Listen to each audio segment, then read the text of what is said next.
ఒక చిన్న గ్రామంలో మిత్రమా అనే యువకుడు నివసించేవాడు. అతని మనసులో ఒక పాత బుద్ధి ఉండేది. మనం చేసిన తప్పుల కంటే చెయ్యని తప్పులకు మరింత వేళ్లు అన్నింటికంటే ఎక్కువ. ఈ మాటలు అతని జీవితంలో ఫలితాలను చాటుతున్నాయి. ఒకరోజు గ్రామంలో ఒక క్రూరమైన సంఘటన జరిగింది. గ్రామంలోని కొందరు యువకులు పరువులను కాపాడుకునేందుకు, ఇతరులను తప్పుగా చూపించేందుకు ప్రామాణికంగా మారారు. వాటివల్ల మిత్రమా ఆగ్రహంతో నిండిపోయాడు. ఇలా ఎందుకు చేస్తున్నావు అని అతను వారిని ప్రశ్నించాడు. నువ్వు నాపై నిందలు వేస్తున్నావు అని ఒక యువకుడు ప్రతిస్పందించాడు.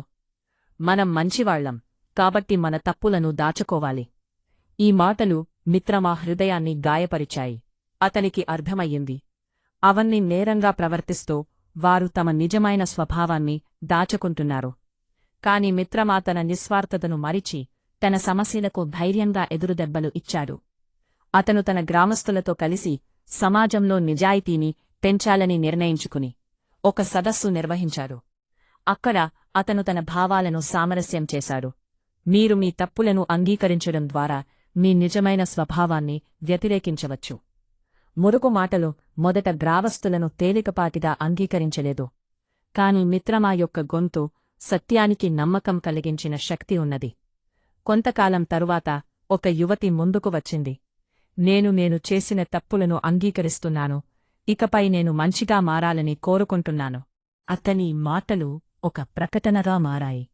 గ్రామంలోని ఇతరులందరూ కూడా తమ తప్పులను ఒప్పుకుంటూ శుభ్రతకు సహాయపడటానికి సిద్ధమయ్యారు.